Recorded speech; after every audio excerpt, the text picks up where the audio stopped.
let's talk. Go back a little bit too about the football field. So when the football field came here, obviously that's a big project. That's a lot of work for a lot of people. And then obviously, how do you do that? By getting workers in. Is that what happened then? That's my understanding.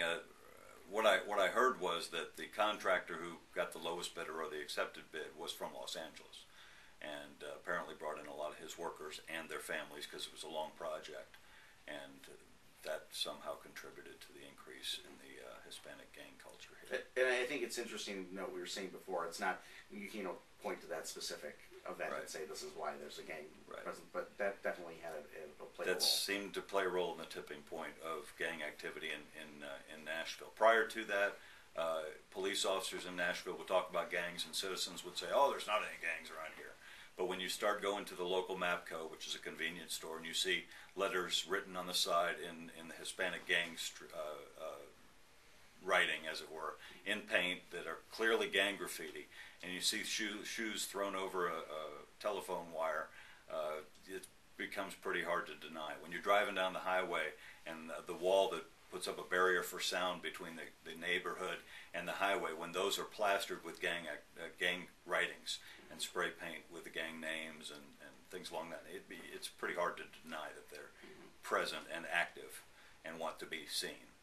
Then who, as far as Hispanic gangs go, who started showing up? I mean, what were the gangs that were prevalent in Nashville then? The Surenos, the Sur 13s have been here. The Mata Salvatrucha, the MS 13 has been here. Brown Pride, of course, has been here. And I don't know that any were ever excluded. I think depending on why they came and how they came, some of them, I believe, intentionally came here to set up shop in Nashville, like franchising with pick a restaurant of your choice. There's prime territory in Nashville. Let's move there and set up shop. Versus we just naturally moved from a location.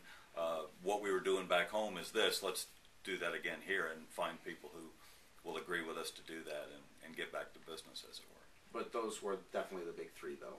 As far as I can recall, those were the big three. Yes, sir. What was sort of the relationship between those three gangs, and what kind of problems was Tennessee seeing?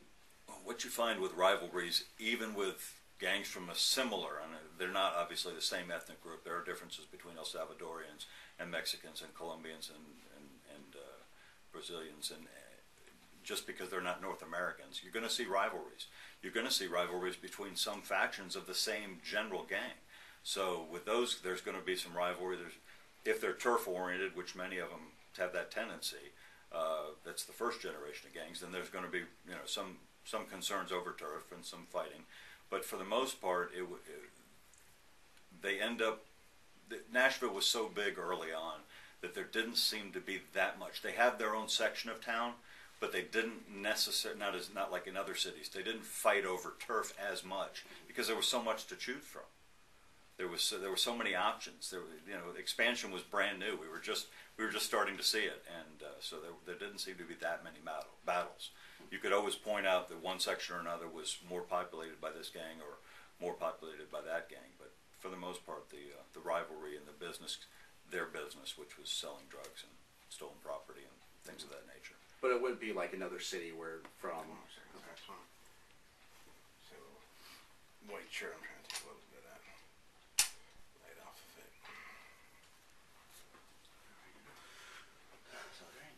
Yeah, that's good. All right. It may not be like another city where from 12th Street to 20th you don't, this is so-and-so's territory. Right. Didn't seem to work that way? Not as much. Not as much. And there are segments of the nation.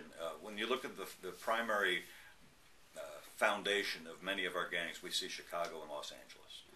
Chicago and Los Angeles had their own types of turf wars, as it were.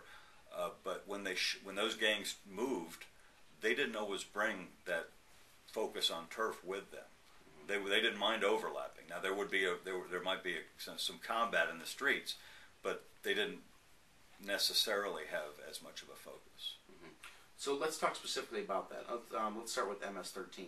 Who comprised MS-13? Where did they come from when they first arrived here?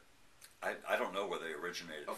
That's why I didn't know if they were from. You're talking about Los Angeles. If that's that's where the MS-13 got their growth potential. Okay.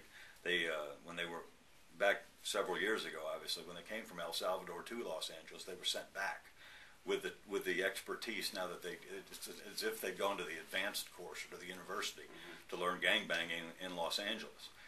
They were then shipped back home to El Salvador, and the problem there obviously got even worse than it ever had been. So I don't know where the origins of the ones who ended up in Nashville were, but it was likely to be directly or one of those two locations. And that's one of the gangs that gets orders from headquarters and not much filtering in between. That's what I wanted to ask you. That Right. I guess where were they getting their? Were they getting? They get their direction from headquarters in El Salvador. That's where everything is coordinated through. It's literally like a Fortune 100 company, to where nothing happens out in the dregs of society without the big guys at the headquarters knowing about it. So I guess what I'm asking then too is they sort of set up MS-13 set up a franchise in Nashville Officially, yeah, absolutely. Huh.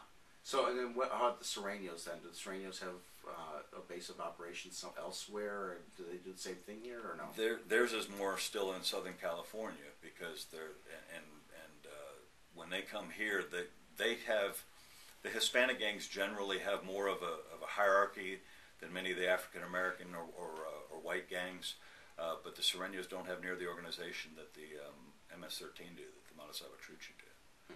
So their directions are less official, as I understand it, and they aren't as clear-cut and directive as to what's going on next. But the Surenos, they... Yeah, one second, I need to move that. Okay. The, It's getting in the way again? no, it's just the microphone stand here. Yeah, good time for a water break. Catching your foot a little bit. Don't worry about it. Just move it and you'll be all set. It's like, what's that deep rumbling? It's like, Was I hitting it? No, it's all right. Here. It really My belly opens up. Yeah. There we go. There we go. Okay, it's still rolling. You were saying this off camera too, but the Surenos, they have an affiliation with Mexican Mafia or no? Right, yeah, the Sur 13 is, the 13 part is the one that connects them to the Mexican Mafia, La M, which is a very large prison gang, or actually an umbrella gang, as it were. And so they're gonna get a lot of their direction and a lot of their coordination and networking and collaboration from La M.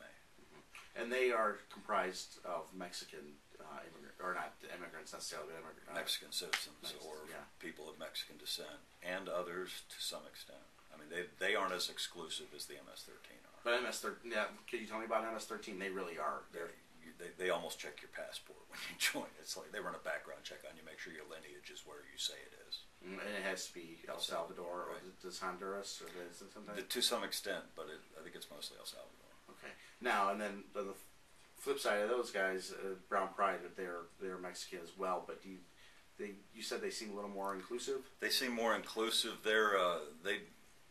Brown Pride is like other traditional street gangs that aren't as evolved, as it were. The Bloods and the Crips are my best example for the African American gangs. As long as you want to be a member and you qualify, we'll let you in. We don't necessarily do, and I'm not, when I say background check, obviously they don't run it like the police do. They probably run better, but they just, as long as you're honest with them and do what they ask you to do, you can be a member. So they're more inclusive of people who want to join. I would say that makes things easier to grow your membership. Absolutely. Yeah. If you don't limit the population from which you can draw, then you're going to get larger numbers. You're not going to get as committed numbers. You're going to get people who come in just because it's cool, just because their friend is a member or whatever, but you'll have massive numbers, which can be good. Well, that's the thing I was going to ask you next. Then, obviously, if you're running a criminal enterprise or running a gang, to have that a number behind you, that would definitely help your cause. Like, even if all of them aren't absolutely committed to for life, it's still the numbers, sheer numbers, are going to at some point in time be a factor, depending on what your intentions are.